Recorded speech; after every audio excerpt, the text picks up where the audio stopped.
Tab Radio, your station of choice. Each weekday morning from 5:30 with the Sports Daily.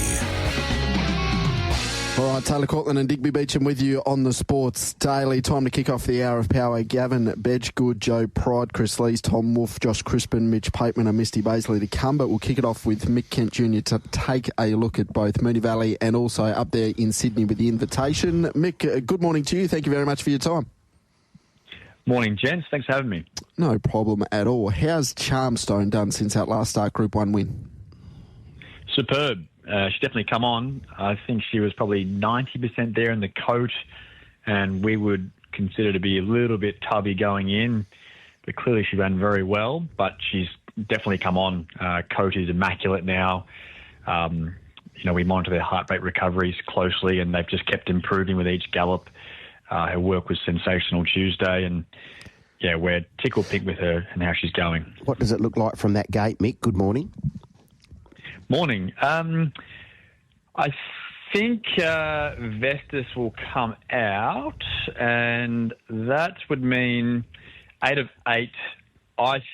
Look, we never tie down the elite jockeys. Blake Shin will make up his own mind, and I think he was a big key to her winning that last Group 1 and getting her to begin better than ever.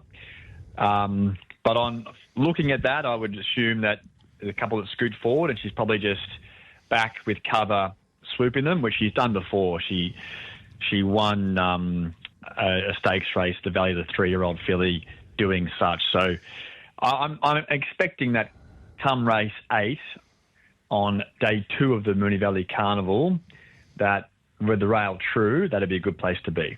All right, confident she wins? Yeah, I'm very confident. It's by no means a walk in the park. If they did go very steady and it was a scoot home and it was a leaderish track, well, that'd make it more difficult. Horses like Tropicus and Bridal Waltz would be hard to catch. But yeah, I think she's particularly well placed. She's clearly got a penchant for being fresh up. She's won 2 Group 1s first up, and 4 weeks between runs is a nice timing for her. And yeah, I think she can win. She's going super. How is Golden Path going ahead of the Crystal Mile? Yeah, well, we changed tack with this horse. There was discussion with the owners to maybe go to a Caulfield Cup. The Turnbull was the fork in the road. Look, they went very slow there. It was a massive sprint home. Whether that was against him or having, he won at Flemington, 7-day backup, placed it in Underwood, and then 2 weeks later, the Turnbull, he failed. So we took the line that, look, let's freshen the horse up, get the bounce back in him, get a week down the Water Walker. And this race appealed because set weights and penalties really suits Golden Path and his high rating. So, he's not quite good enough to be a Group 1 weight for age horse, in our opinion. Handicaps are too difficult, but set weights is nice. Drawn a lovely gate. The mile's fine. There looks to be enough pace on, in my opinion. And Blake thought he worked particularly well Tuesday morning. So, yeah, as long as he's sharp enough, coming back in trip at the end of the campaign, that'll be the only thing. But the horse is physically very well. All right, so the other two there on Saturday are Medhigh and St Edward. Can you make a case for one or both? I can make a case for St Edward. Progressive horse, thriving. He worked with Charmstone Tuesday. She set off, joined in. He never came off the bridle. They were home 11-4.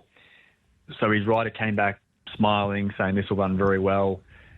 He's going for a maiden into a Group 3. He'll have to. But he's a lovely horse. So I think at the price, you get Blake Shin on, nice draw. I think he's worth an each-way bet. Are you saddling up the right horse in the invitation, that being Miss Rumbini? I think so. I think she's a Group 1 mare in waiting. She's still progressive. She's still improving all the time.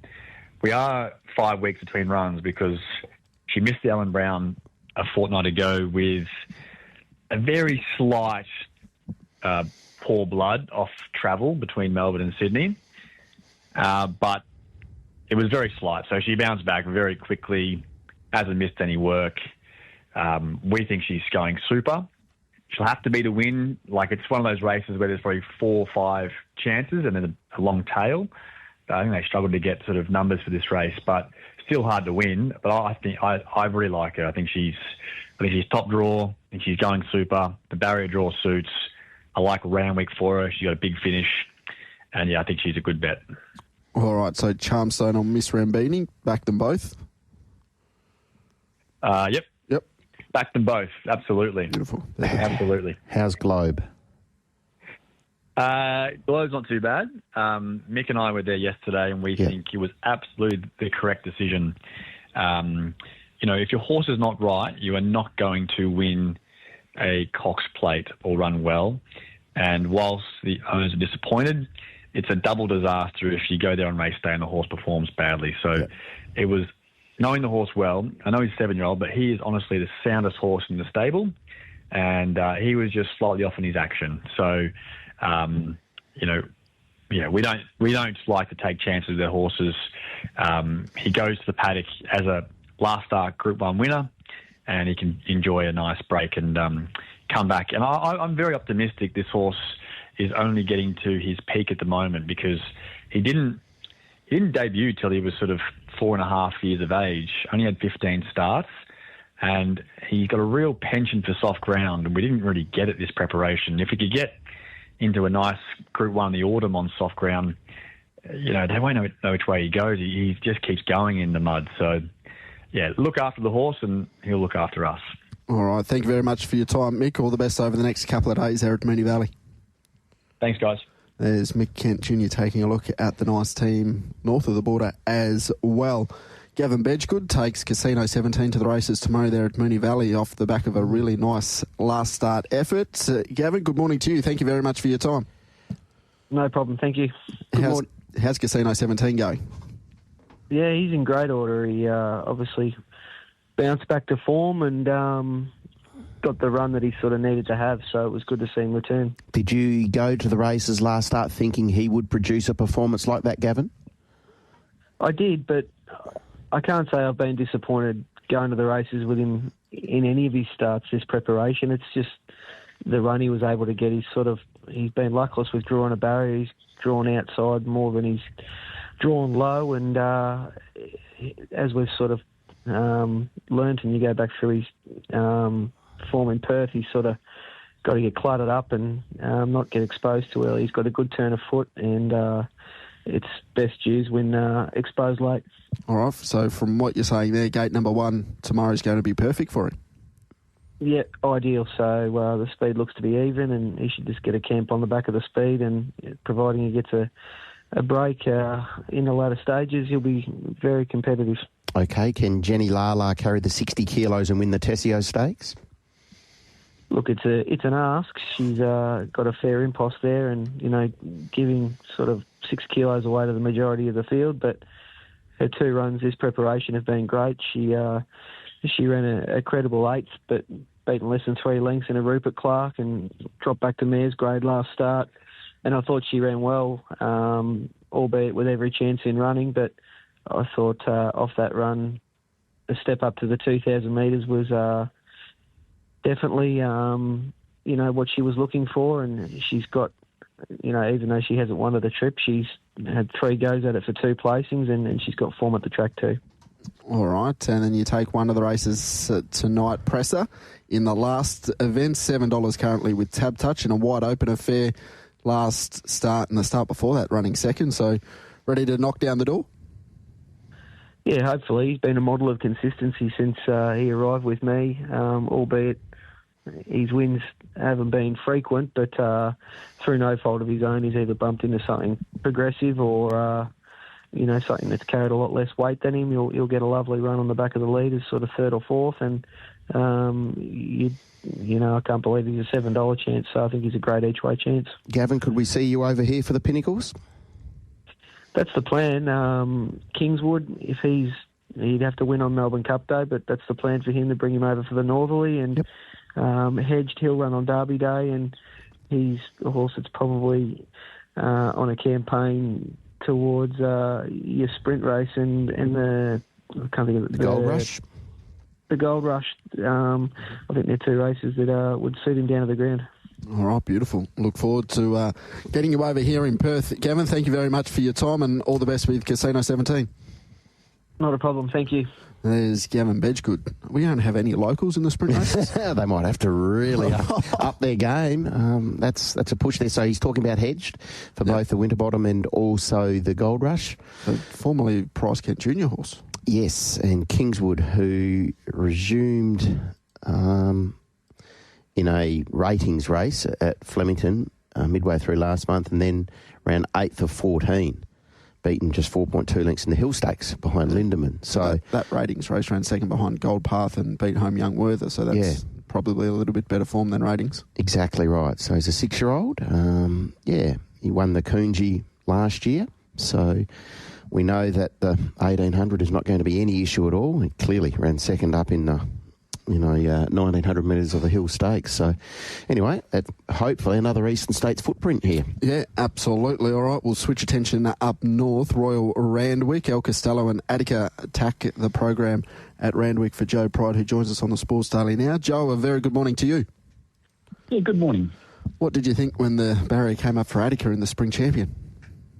Yeah, not ideal. I was hoping he would draw softer because we really still haven't established this horse's racing pattern yet. And I was hoping with a good draw that he'd be able to settle first half the field. But with that draw, it might be difficult. But I haven't really nailed down anything just yet about exactly how he's going to be ridden. But the horse himself is in great shape. A little tick over for trial from him here at Warwick Farm last Friday has him ready to go. And first go at 2,000 metres, but he's shaping up as a horse that will run that trip. What's his ceiling like, Joe? Where's he going to finish this horse? No, absolutely no idea. No idea. Very nice horse in the making, but I've been here with horses in the past, and let's be honest, the majority of them don't get to where you're hoping they will. So it's the nature of horse racing. We always dream big, but this horse has got a lot of promise, and he just may be the one that delivers. So I've got no negatives on him at the moment. He's a lovely horse, and the improvement he showed from his first run to his third run is pretty significant, and that's what good horses do. They just keep improving every time you put a saddle on them. Are you a little bit surprised that this campaign's featuring a Group 1 run? Oh, I wouldn't say surprised, because he came to me with pretty big raps on him, and for an unraced horse anyway. But it's to have his first preparation culminate in running in a Group 1, hopefully winning a Group 1. It's not something I've had a horse do before, so it's not an easy ask, but I think he's in the right race there tomorrow. Just a bit of an awkward draw. Okay, Joe, 12 months ago, El Costello was able to win a Spring Champion. He's now back and running in a Craven Plate under your care. How have you assessed his campaign thus far? I was happy first up. I was very disappointed second up, and I thought it was barely a pass mark the other day. Taking the blinkers back off him because he seems to be overdoing it a little bit in them. And it's D-Day for him tomorrow. He really needs to come through with this significant drop in grade, with the exception of Lindemann. These aren't the A-graders, and if he can't be beating them, I'd be a bit disappointed. With him, and you talk about you're satisfied with that first up performance, has things gone awry from your end post that first up run, or has he just lost his way a little bit? I just lost his way a little bit. No, I don't. He's had everything go his way, really. Okay. He's a big, strong colt, and he carries on a little bit. He's a bit of a lad, but he was doing that when he was winning as a 3-year-old. So no, certainly nothing gone amiss. It just hasn't progressed the way I was hoping he would. All right. And when do we see Chow Wolfe again? Flemington on the 8th. All right. Beautiful. Probably in the mile, I'd say. Okay. Pulled up all good? Yeah, super. Beautiful. Thank you very much for your time, Joe. All the best tomorrow. No worries at all. Thank you. There's Joe Pride to Attica. One of the top fancies in the Spring Champion. Probably just needs to overcome a wide draw. Okay, and he'll go to the mile Chow Wolfe. Yes. On Champions Day, so he'll go head-to-head with Mr. Brightside. So that's going to be a race, isn't it? Yes, and the miles of Via Sistina last year went to the 2,000. Yeah. It's fast becoming a massive day, isn't it, that Champions Day? Yeah, just adds to the week, I think. Yeah, it certainly does. Complements it beautifully. Yeah, absolutely. All right, we were hoping to catch up with Chris Lees for an update on Rivellino heading towards the Calendar Presnell. Unfortunately, just a little bit busy at the moment, so we might just get a recap of those tipping races Diggers, if we could please, with our listeners, a chance to win a $100 Tab Touch voucher. Yes, this evening, MR7, the Moonee Valley Gold Cup tomorrow. MR7, the Crystal Mile. MR8, the McEwen Stakes. You heard from Mick Kent Jr. MR10, the Cox Plate. And then here at Ascot, PR9, the Belgravia. All right, we've had Glenn Ingram on the show already, taking a look at the Valley there tomorrow. His best bet, race 4, number 1, Salty Pearl at $2.50. Value race 9, number 6, O'Shamus at $11. And then his Ruffy, race 6, number 2, Positivity at 40 to 1. His best tonight comes up in the 9.55. Fidello, $1.95. Race 5, number 11. That's tonight. And also, if you want to play a quaddie there at Moonee Valley tomorrow, that is on our X page. Chris Nelson's best, race 3, number 3 at Doomben tomorrow. Royal Mover. Ron Duff is his best, race 4, number 9, Point and Shoot. All right, and plenty of other tips there, so they're all on our X page. Tom Wolfe, Josh Krispin, Mitch Pateman and Misty Bazeley not too far away from joining us to take a look at locally. Of course, the Belgravia Stakes is the feature. Still not too much movement in that market. Shorty's gone over it. We've touched on it this morning. Talking Cub at 380 is the favourite. And we'll get a full wrap of that race on Inside Running tomorrow morning from 8 o'clock, Diggers. Looking forward to that, TC. It's a big 10-event card, and they kick off early at Moonee Valley tomorrow. I think the first at the Valley's at 9:10 or something like that. So big day, big day. The track staff's going to be kept very, very busy there at Moonee Valley for the next 12 to 18 hours. I'm sure we'll have a discussion on Monday about the track and how it played, and if it's good to have the 2-day carnival and all that sort of thing. Yeah, I hope not. Look, I think we've all got a pretty good handle on how Moonee Valley can play. It's no shock. No, it's played very well since they've got back this season. Their final couple of meetings. Neil's texting on the Red Division text line just before we get out to the roads. Never a truer word, TC. Essendon needs to pull in our head and keep out of the paper. Next step, reverse engineer previous mistakes. Find out who's responsible for recruiting Mackay and letting Voss and D'Ambrosio go. Oh, Mackay. Big money, isn't he? He's on big money. I don't think he's the main issue, though, to be fair. It's not all on Ben Mackay. It can't all be placed on his shoulders. No. Like there are far-reaching issues at that football club. Yes. So, Ben Mackay. Unfortunately, this day and age, when you sign a big contract, though, you come with a target. You put do. That spotlight over your head. And unfortunately, at the moment, his play on the field hasn't backed it up.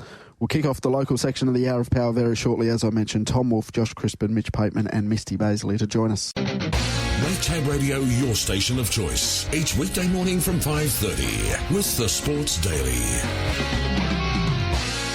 All right, so we're about to take a closer look at Ascot there tomorrow. 10 races on the program, of course. We didn't get to touch on it. Neil's also got back in touch with Mick Kent Jr. there, but Neil's saying that Reserve Bank might not be coming to Perth now, apparently injured during the week. It's disappointing. So we haven't seen at the races since the Goodwood, I don't think. Reserve Bank, the son of Capitalist. Last start Group 1 winner, I think. Yeah. Or Goodwood. Soon. Goodwood, yes. So that would be unfortunate, but as we touched on there, Gavin Bedggood, the plans at the moment, Kingswood comes over for a northerly and then hedged for a 1,200 metre and 1,400 metre tilt at the Gold Rush. As we heard from yesterday, Brad McManus touching on the market support for Mr. Brightside, 2 in the Gold Rush. And in a roundabout way, that was stable driven. So that's a good sign for Perth if everything goes okay on that final day of the Flemington Carnival. Exactly right. Looking forward to it. All right, we're not too far away from catching up with Tom Wolfe, Artistry in Motion and Magali Magic going to the races there tomorrow. Magali Magic in good form, and good to see Artistry in Motion back at the races, nominated for a WA Guinea. So kick-off point at the 1,200, looking forward to getting over a little bit further. Talking Co, the 380 favourite for the Belgravia. Josh Krispin, whose team's going really well actually as well. Yeah. Mitch Pateman, we'll be able to chat about Our Girl Can Run as well, who you don't see too many win like that at Belmont. On Wednesday, and Misty Bazeley, Max Verstappen going well as well. But Tom Wolfe kicks off the Hour of Power from a local perspective. Tom, a very good morning to you. Yeah, good morning, TC. Diggers, how are you going? Good, Tommy. Great to have a chat to you. How do we find you on this Friday morning? Yeah, good. Beautiful day down here. Good. The sun's out. The weather's turned a little bit. So, yeah, beautiful time of year down here at the moment. Excellent. Now, Magali Magic, barrier 10. Some would say, oh, gee whiz, that's not a great draw. But for this mare and her racing pattern, it's probably a good gate, Tom. Yeah, I think, she's had a bit of bad luck the last couple of starts and that's probably stemmed from the fact that she's got that negative racing pattern, so she does open herself up to a bit of bad luck at times. But tomorrow from the wide draw, hopefully she can just find a bit of cover back in the field, and probably rather join out than in with her, just because she does get back. So she can see a bit of clean air at the top of the straight. She's also got a pretty handy turn of foot on her day. You like dropping back to the 1,000 metres for her as well? Yeah, I don't think it'll worry her too much. I think, 1,000-metre races, they're races for fast horses, so regardless of what speed's engaged in these races, you should always get a pretty strong tempo, and that's what she needs, strong tempo, whether it's over 1,000 or 1,200. As long as they run along up top, she can normally get over the top of them. So, yeah, it won't bother her too much. It's probably not ideal, but it's just a race that was there for her. Okay, was it always the intention to back her up, or was it a case of she didn't really get a crack at them in the straight and she's come through that run really well? No, it was never the plan. Lucy just kind of hopped off last start and said she never really got out of first gear, so we kept an eye on her this week, and she's bouncing out of her skin. So this race was there. We thought we'd butter her up. Like I said, she never really got out of first gear last start, so she took no effect from it, so we thought we may as well send her around again. We get to see Artistry in Motion back at the races in the Belgravia. What are we expecting first up? 1,200 is probably a little bit short of his best. He's kind of just there. Just thought what he did on his first few starts last time in, he probably warranted a shot of having a crack at some of these bigger 3-year-old races. He's by no means screwed down. He did have a couple of weeks off after that last start, so it's just good getting back to the races. Obviously, it's a pretty hot field. There's nowhere to hide tomorrow, but if he's going to compete in some of these best races, he needs to be up to this quality of field. So, yeah, it's good to have him back. Like I said, he'll take plenty of improvement from the run, and 1,200 might be on the shorter side for him, but I think his ability measures up in a race like this. It might all be coming a little bit too soon for him, but that's why we got him back to the races now, and we'll find out a little bit over his next couple of starts. In your heart of hearts, do you think he makes the grade, Tom? I think his ability definitely measures up. He's a pretty talented horse.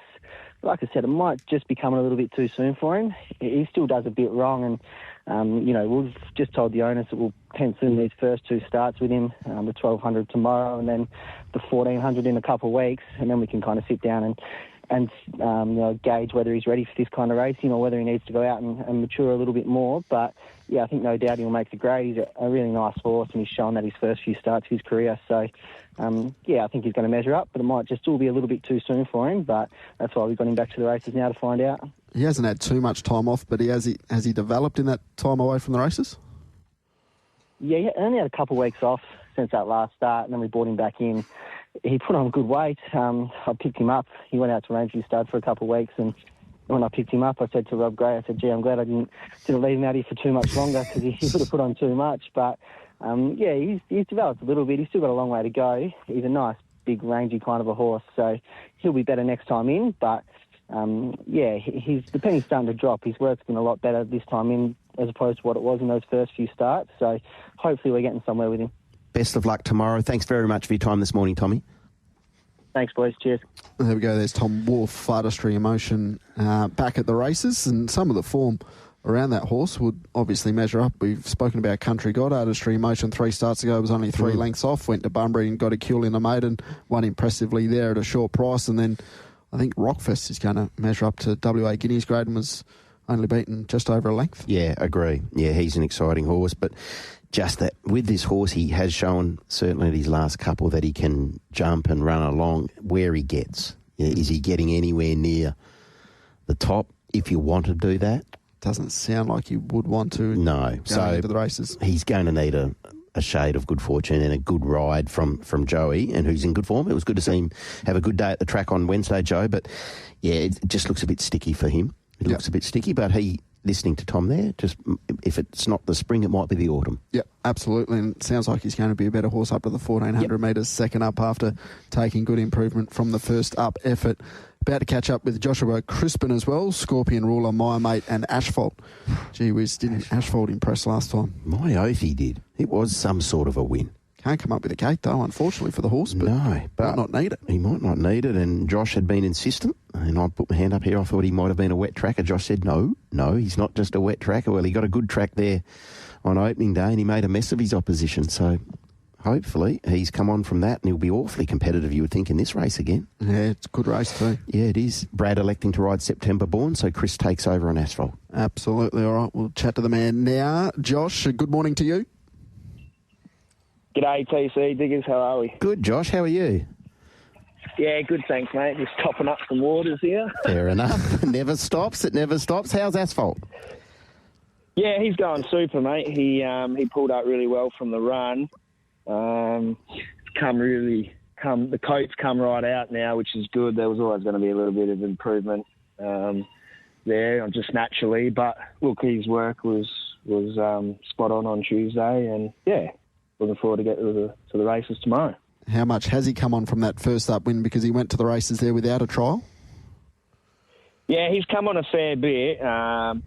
He's a horse that doesn't exert himself too much when he gallops. You've got to sort of ask him, and that obviously race day is a different story. But on his work leading up to last fortnight's run to this week, he's definitely improved a bit, and loving life at the moment. He's pretty happy. What's your intention with him this preparation, Josh? That's a tough one, Diggers. Like, it was mainly just to see if he would handle a firm surface. Obviously, firstly, going up in grade, I have to handle that. But look, I had nothing really set in stone. It was just mainly go through the grades. But if he was, very competitive tomorrow, you'd just probably have to look at something a bit higher and give him a crack while he's going good. I know it's his second prep, but he is a 5-year-old. He's physically mature, and I think mentally this time in he's come on leaps and bounds. If you look at the race on paper, the gate looks a little bit sticky, but there's not a lot of speed engaged. Have you looked at the race that much in depth and where you're going to end up from the gate? Yeah, I have and I haven't. When you got these better jockeys on, you sort of just leave it up to them. I know Brad's jumped off, but that's, he rides for the old man, and that horse is heading towards a railway, and that's understandable. But good replacement in Chris, and he's a good rider, and he rides pretty quiet as well. So I'll probably leave it up to him how he gets out. It's just a matter of getting him in a rhythm, get his breathing right, and he could probably sit back, run on, or he could end up outside the leader, depending how he jumps. So ideally, I'd like a bit of cover, but again, I'll just leave that up to Chris race day. And at the moment, when the barrier's open, it's pretty much their decision out of my hands. Fair enough. Race 3, you've got Scorpion Ruler going around. What did you make of the first up performance? Because I was pretty disappointed face value live. I thought she was in with a chance. Speaking to Chris, we thought we would get probably midfield with cover with the speed that was in it, but that didn't happen. They just, everyone looked at each other and no one wanted to go forward, so we ended up 3 deep on speed. But she's come on a fair bit. I probably had her a little bit pretty going into that, wanting to get more runs out of her because I got her feet right. So she's come on probably the most out of all of them, a real fair bit because she was pretty. So I'm expecting her to go really well tomorrow. But I do want to ride her with cover. I know she's a horse that normally on speed and leads and that, but she's had a lot of feet issues, and that was the reason why she was just putting herself there. But that's all under control now, so I'm looking forward to definitely her going around tomorrow. All right, My Mate was a good effort last time, running second behind Old Mate Henry. Steps up to the 2100 metres, Can you make a case for this galloper? Yeah, I can. He's a ripper. He's an 8-year-old that's lightly raced, had a few issues, but he's pretty sound now. The owner's given him plenty of time, and he wanted to give him another crack. But he's come on again, as you would, stepping up so sharply in trip from 14 to 18, now to 21. So, again, the barrier's sticky, but it could suit him as well. He's the type of horse that likes to build into his races, and he can sustain a good gallop. So Holly's looking forward to riding him, so that gives me good confidence that he should go well tomorrow. And, looking forward also for him going around.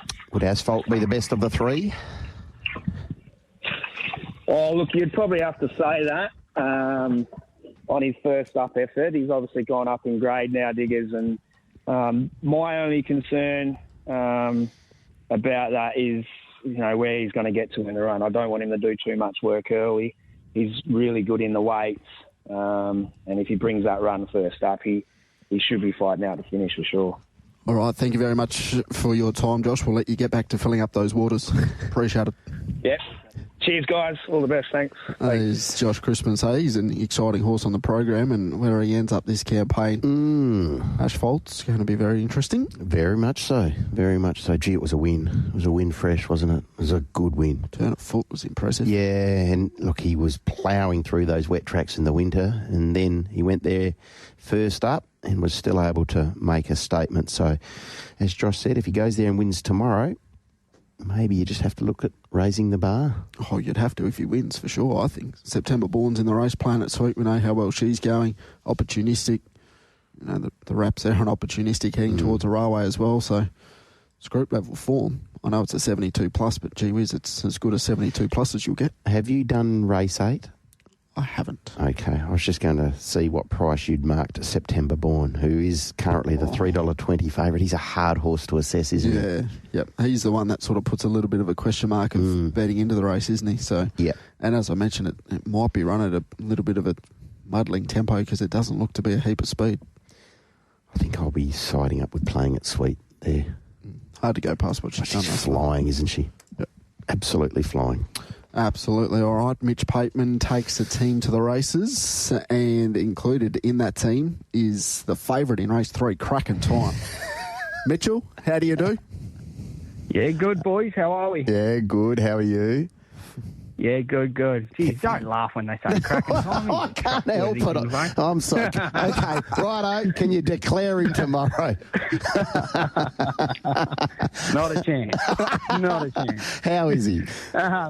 Yeah, he's good. In fairness to the horse, he's been pretty well, trustworthy in the sense that he's jumped every start we've had with him. So, but you go piling in at 270 tomorrow, and he'll probably go trick you and not jump. So, but no, I think we've sorted that. I think he's done it enough times now that we can trust he'll jump. He seems to find bad luck where it's there to be found, that horse. So hopefully he gets a good crack at him tomorrow. Fingers crossed. He couldn't have done too much more, to be fair to the horse last time. It was a very good run. Moving on to race number 5, Mitch, you've got a 3-pronged attack. Flying Frankie, Last Stylebender, and This Will Show You. First of all, who do you think's the best chance in that race? Not 100% sure. I think Last Stylebender's a really good horse. He'd only had, I think, 2 starts or 3 starts before he went over east. He'd run second on 2 Saturdays, and that was when he was doing a million things wrong. I think the last start we give him here, he run second to All Play, and Norwich run 4th, and he's mixed it with some good horses, and I think he is a good horse. His barrier manners, I'm scared to say it, but I think he's completely fine now. Obviously, that's why we sent him east to Julian Welsh, was to fix his barrier manners, and he done an incredible job with him. He's fine in the barriers now, so I think we can trust that part of him. He'll jump, he'll find the front, and he'll give a really good kick. And then you've probably got Flying Frankie stalking him. I didn't think his run in the Max Simmons was too bad. He's obviously a long way back in grade, and his maiden win was good. So he's going to get the soft run behind Last Stylebender. So he's probably going to have last crack at him. And this will show you she bounced back last week. She was a lot better run than she was at Northam. She tries her heart out. She'll be somewhere in the first 4 or 5. So if we were to put you on the spot, who's the best of those? Don't know, not sure. No, I'll sit on the fence and get splinters. Last Stylebender he'll give him something to catch.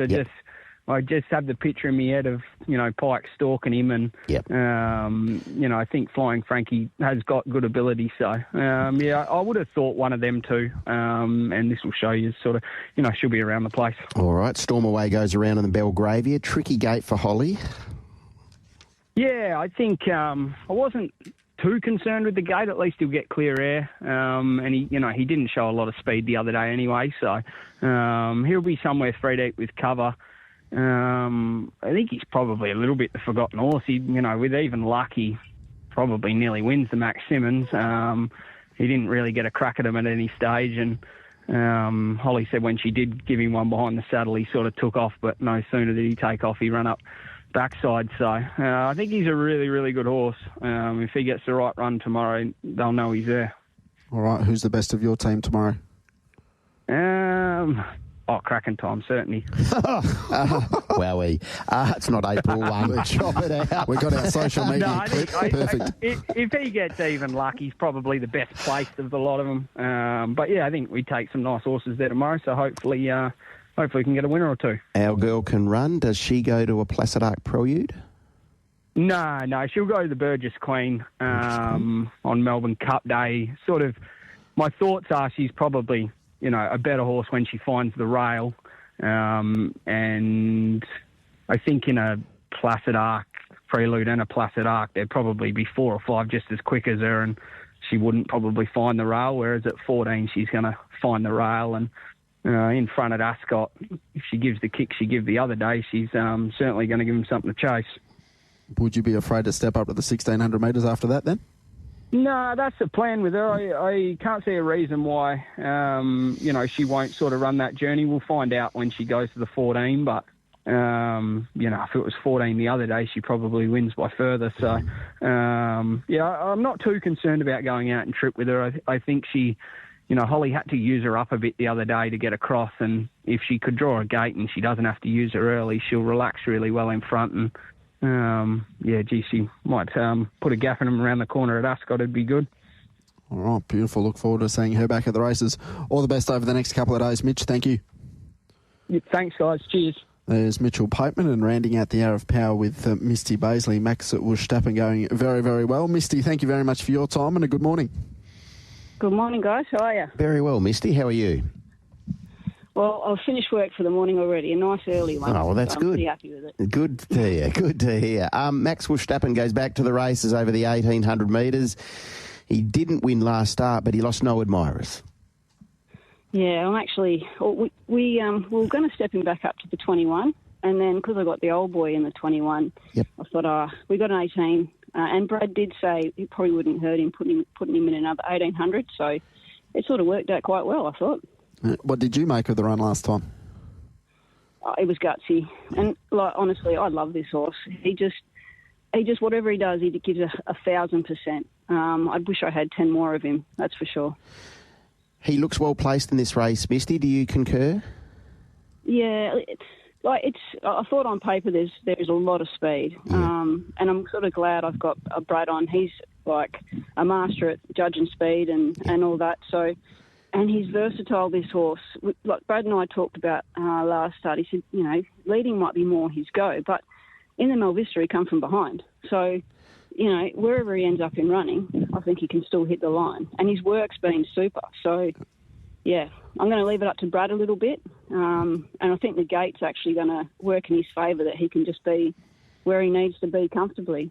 So it should work out, I think. Watching him on race day, he seems like a horse that's been a little bit of a work in progress in terms of his mental ability on race day. Would that be fair? Yeah, but this prep especially, he's just really turned the corner. And like I had earmuffs on him to start with, and he was green and all this kind of stuff. But the more I've taken him to the races, the better he's been. And believe it or not, him and Magic Whistle are actually soulmates. And I think him even going to the races with him last week, having his best mate with him, is like having the lead pony with him. Yeah. It's just another thing that just helps him get to that next level. So, yeah, he's still probably even 12 months off being the best horse he can be. He's a baby. He's still learning. I've still got so many more tools in my toolbox that I can use for him. He's just raw and he's exciting. That's the best part. You mentioned Magic Whistle, an improved effort last start, and now Brad takes over. I'll just quietly, Skippy might kill me for saying this out loud. I actually like him more than Max tomorrow. Do you? I think he probably should have won last start. And like Chanel rode him really well. probably up until about the 600. She probably should have got going on him. Probably left to run a little bit late. And he's actually flying and is finally starting to look the part and eating his head off. And, yeah, he's actually probably my better one out of the two tomorrow. So, yeah, sorry, Skippy, I've thrown it out there now. You might not get the price you want. But, yeah, no, I do like the old boy tomorrow. All right, beautiful. That's race 7, number 6, Magic Whistle, currently at $8.50, if you don't mind. Skippy, thank you very much, Misty. Have a great day. All the best. Thanks, guys. See ya. There's Misty Bazeley, so I didn't expect to hear that from our last guest. I had him on top last start. Magic Whistle? Yeah, I did. Oh, we have to go again then. I probably will. That's the old saying, if you don't follow up, you know what happens. But that's a good push there, isn't it, from Misty re Magic Whistle, the old boy. It's been a little while since he's won a race, but the numbers out of the run prior behind I Love Your Smile they were good. And then the other day, he wasn't beaten far as Misty said. He rode the speed. I think that's where we all thought he would get to, but beaten narrowly by Emerald Trader running 5th, only a length and a half off. So expect Brad to be positive aboard Magic Whistle tomorrow. Absolutely. Intriguing race, actually, the 2100 metres. It doesn't always fill you with a lot of excitement, but Lombardini going well. Antique Star a little bit unlucky last time. I Love Your Smile comes out of a tougher race in the Cal Cup. Magic Whistle, you've heard from Misty there, and thought Josh Krispin made a good case for my mate as well. Yeah, and we talk about Sentimental Hero winning a Kalgoorlie Cup. There's some horses who ran in behind him and ran well behind Sentimental Hero in a Kalgoorlie Cup. Now, some might say, Kalgoorlie Cup form well. Sentimental Hero went around as favourite in the Perth Cup. Now, things didn't go right back then. He's going to be aimed up at some big features, i.e. a Perth Cup again. So you have to respect that form line, I would have thought. All right, the best push we got from the Hour of Power? The best push we got from the Hour of Power... Charmstone? Yeah, very bullish, Mick Kent Jr. I wouldn't go to sleep on Magali Magic at an each-way quote either tomorrow from that gate. I like that gate for her. All right, back to the 1,000? Yeah, that's okay. 3 deep with cover. Yep. All right, looking forward to Ascot tomorrow, and we'll hear all the form from 8 o'clock tomorrow morning. Good on you. All right, have a good day. You too. All right, we'll be back with the Gloucester Park preview. Trent, Ollie and Glenn not too far away. We'll get to the news as well.